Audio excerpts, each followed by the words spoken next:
lillahi wa inna ilaihi rajiun. Kwa hakika nimesimama hapa kwa niaba ya uongozi mzima wa mkoa na wana Tabora kuendelea kutoa pole nyingi sana kwa Mheshimiwa Rais wetu Mama Samia Suluhu Hassan kufuatia msiba huu wa rais wetu kipenzi, rais mstaafu mzee wetu Alhaji Ali Hassan Mwinyi.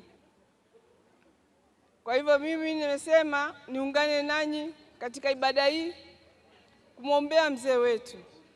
Sisi Tabora tumesema jana wakati tumefungua kitabu cha maombezi kuweza kuandika kumbukumbu zetu za Mheshimiwa Rais wetu mstaafu. Kwa hapa mkoa wa Tabora tuna mengi ya kusema kuhusu mzee wetu. Tuna shule ya Ali Hassan Mwinyi. Tuna jengo la ofisi ya mkuu wa mkoa ambayo Mheshimiwa Rais baba wa taifa aliweka jiwe la msingi, lakini mzee wetu Ali Hassan Mwinyi ndio alizindua jengo letu lile la ofisi ya mkuu wa mkoa mwaka 1990.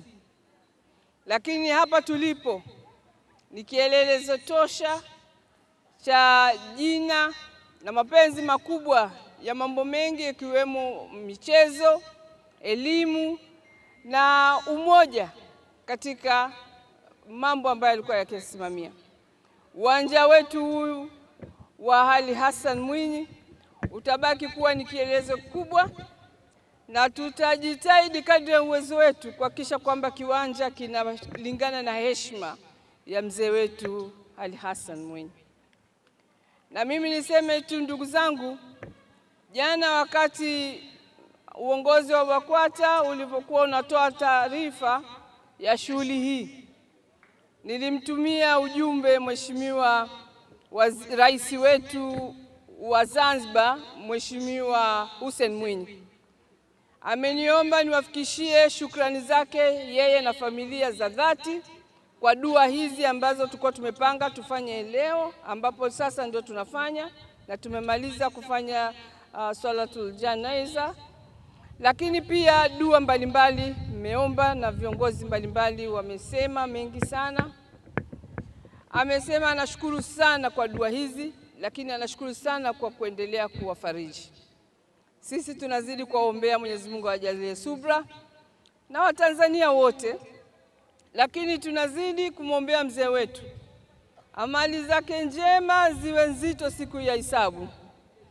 Na kama mashehe walivyosema, basi atakapozikwa leo aweze kukuta kaburi lile liwe kama mabustani katika mabustani ya peponi. Mzee wetu alikuwa ni mwema, alikuwa ni mzee mwenye subra, mcheshi.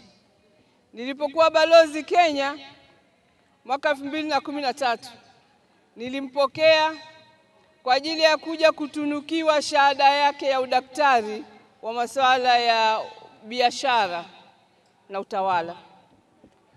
Kwa hivyo inaonyesha jinsi gani mzee wetu alikubalika sio tu Tanzania, lakini hata nje ya mipaka ya Tanzania.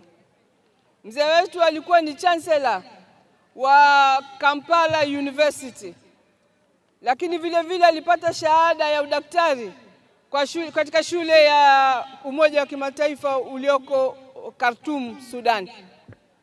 Ni mzee aliyependwa sana. Alikuwa na hofu ya Mungu, alikuwa ni mnyenyekevu, lakini alipenda Watanzania wote. Na ndio maana sera zake ziliweza kusaidia changamoto ambazo tulianza kuzipata wakati wa mageuzi ya kiuchumi. Akaruhusu tukawa na nguo za mitumba zikaingia, lakini uwekezaji ukaanza na masoko huru yakaanza kufunguliwa. Tutaendelea kumwenzi mzee wetu kutokana na misemo mingi, lakini vile vile na hekima na busara kubwa aliyokuwa nayo. Kama alivyosema, maisha ya binadamu ni hadithi. Kwa hakika leo sisi tunathibitisha maisha ya mzee wetu hayati Alhaji Ali Hassan Mwinyi. Kwa hakika maisha yake yalikuwa ni hadithi nzuri, tamu, isiyochosha kusimuliwa.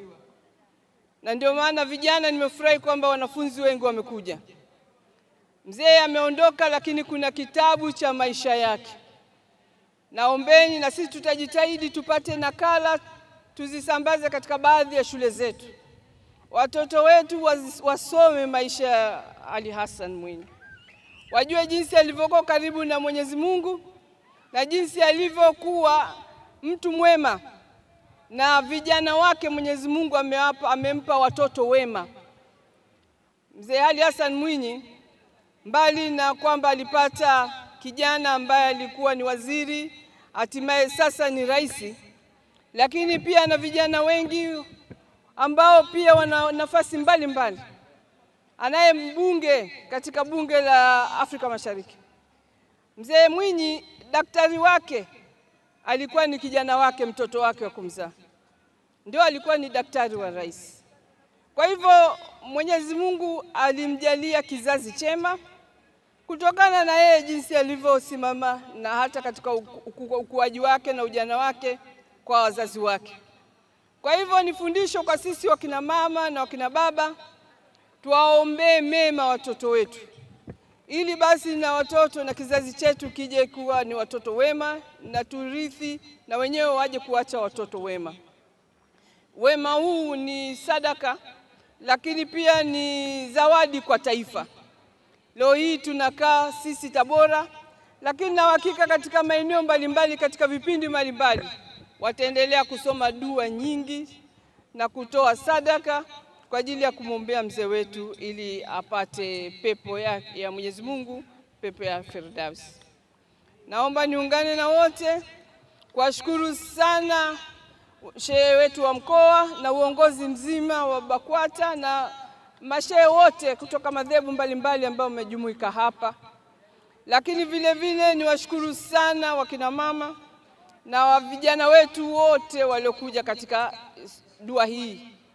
Kwa hakika na imani kwa wingi huu na utofauti wa watu waliokuja hapa, basi Mwenyezi Mungu atatakabalia dua zetu, na Mwenyezi Mungu atamjalia Mheshimiwa Rais wetu mstaafu atakapo sindikizwa leo katika mida ya saa 10 hivi katika nyumba yake ya milele, basi Mwenyezi Mungu ampe utulivu, amjalie apate kauli thabiti, na basi amjalie aweze kupata pepo yake.